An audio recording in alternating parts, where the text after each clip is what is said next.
Assalamualaikum warahmatullahi wabarakatuh. Nama saya Muhammad Raden Dewantara, kelas 12 MIPA 1. Baiklah, di sini saya akan menjelaskan materi sistem gerak pada manusia.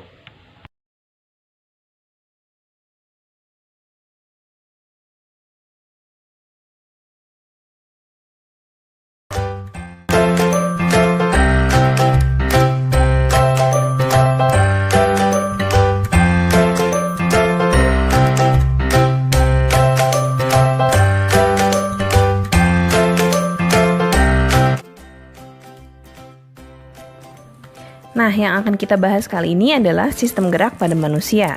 Sistem gerak pada manusia tersusun atas rangka, otot, dan juga persendian.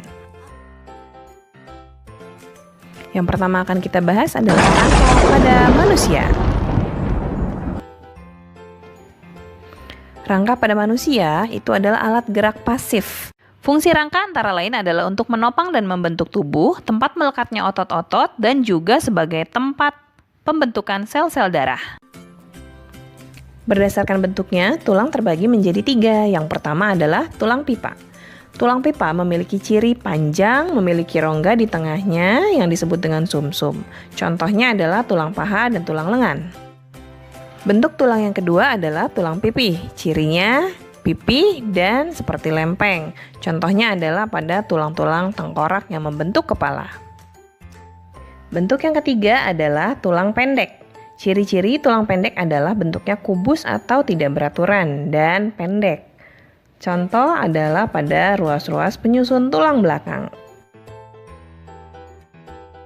Berikut ini adalah struktur tulang pipa. Tulang dilindungi oleh selaput terluar yaitu periosteum. Kemudian di balik periosteum ada selaput yang kedua, namanya adalah selaput endosteum. Di bagian ujung-ujung tulang pipa terdapat tulang rawan yang merupakan tempat bantalan persendian atau artikulasi. Di bagian ujung tulang pipa terdapat pembesaran yang kita namakan dengan epifisis. Kemudian di bagian tengahnya yang dinamakan diafisis, itu di dalamnya terdapat rongga kosong yang merupakan sumsum tempat pembentukan sel darah. Di antara epifisis dan diafisis terdapat cakra epifisis yang berperan dalam proses pemanjangan tulang. Apa saja sih tulang-tulang yang menyusun rangka tubuh kita? Rangka tubuh kita tersusun atas tulang kepala atau biasa disebut tulang tengkorak, kemudian rangka badan yang biasa disebut aksial, dan tulang anggota gerak atau apendikular.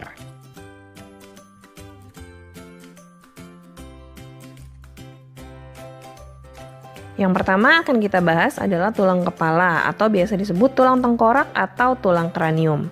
Ternyata tulang tengkorak kita terbagi atas banyak tulang-tulang pipih yang disambungkan oleh persendian. Apa saja tulang-tulang penyusun tulang tengkorak kita? Yuk kita lihat satu persatu. Yang pertama adalah tulang dahi atau biasa disebut dengan tulang frontal. Lalu ada tulang rahang bawah yang biasa disebut mandibula. Dan ada tulang rahang atas atau maksila. Ada juga tulang oksipital yang melindungi kepala bagian bawah belakang. Lalu tulang temporal yang biasa disebut dengan tulang pelipis. Dan tulang parietal yang melindungi kepala bagian belakang bagian atas.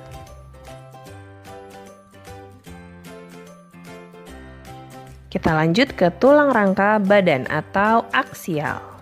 Rangka aksial ini terbagi menjadi ruas-ruas tulang belakang, tulang rusuk dan tulang dada, gelang panggul, serta bahu. Bagian-bagian dari rangka aksial adalah ruas tulang belakang yang tersusun atas 1 ruas tulang atlas dilanjutkan 7 ruas tulang leher.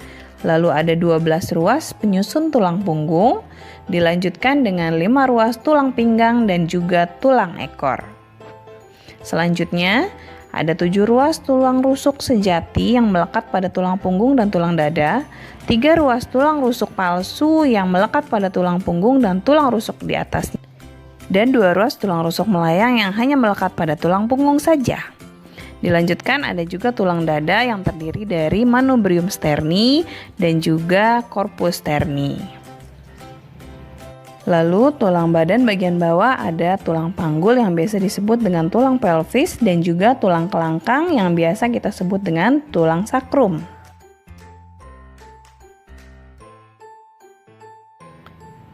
Selanjutnya kita masuk ke tulang anggota gerak atau biasa disebut dengan apendikular. Yang pertama ada tulang paha atau biasa disebut femur. Lalu ada tulang betis yang biasa disebut fibula. Dilanjutkan ada tulang kering atau tibia. Dan ada pula pergelangan kaki, telapak kaki, serta ruas-ruas jari. Lalu naik ke tulang gerak bagian atas, ada tulang lengan atas yang biasa disebut humerus, dan lengan bawah yang terbagi menjadi tulang hasta dan tulang pengumpil. Tulang pengumpil disebut dengan radius, tulang hasta kita sebut dengan ulna. Serta tulang pergelangan tangan, telapak tangan, dan ruas-ruas jari.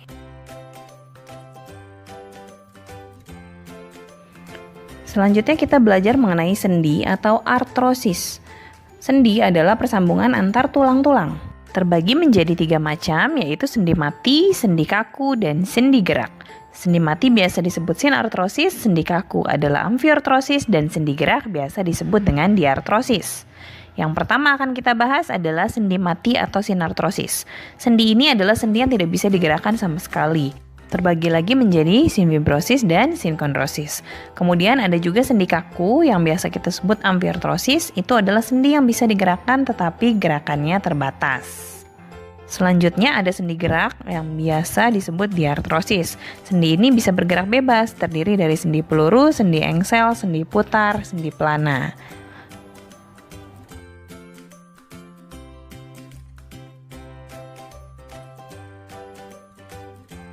Berikutnya kita akan membahas mengenai otot. Otot adalah alat gerak aktif pada manusia. Maksud dari alat gerak aktif adalah otot memiliki kemampuan kontraksi untuk menggerakkan rangka. Jadi tulang adalah alat gerak pasif yang digerakkan oleh otot, sementara otot adalah alat gerak aktif yang menggerakkan tulang-tulang. Otot terbagi menjadi 3, yaitu otot polos, otot lurik, dan otot jantung. Berikut perbedaan antara otot lurik, otot polos, dan otot jantung. Otot lurik memiliki bentuk yang memanjang silindris, memiliki banyak inti di bagian tepi, geraknya sadar, memiliki reaksi yang cepat dan mudah lelah. Sementara otot polos memiliki bentuk seperti gelendong dengan satu inti di tengah sel, bergerak secara tidak sadar, reaksinya lambat dan tidak mudah lelah. Otot jantung memiliki bentuk mirip dengan otot lurik, tetapi kerjanya mirip dengan otot polos, yaitu secara tidak sadar. Artinya walaupun kita tidur ataupun pingsan, dia tetap bekerja.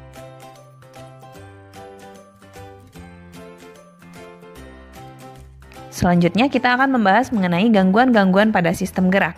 Gangguan yang sering kali terjadi karena kebiasaan duduk yang salah itu adalah skoliosis, lordosis, dan kifosis.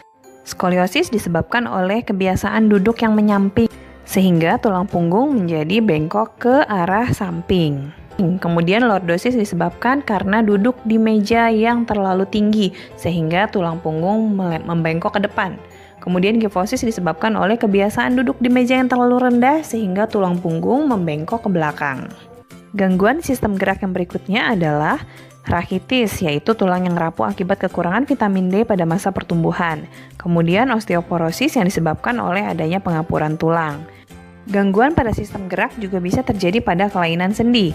Contohnya adalah osteoartritis yang disebabkan oleh peradangan sendi atau terkikisnya lapisan pelindung di bagian sendi. Ada pula kelainan otot, yaitu tetanus. Tetanus adalah penyakit yang disebabkan oleh infeksi bakteri Clostridium tetani yang menyebabkan gangguan pada proses kontraksi otot, sehingga otot yang sudah berkontraksi tidak bisa kembali melakukan relaksasi. Ada juga kelainan otot atrofi, yaitu kondisi di mana jaringan otot makin mengecil lama-kelamaan tidak lagi berfungsi.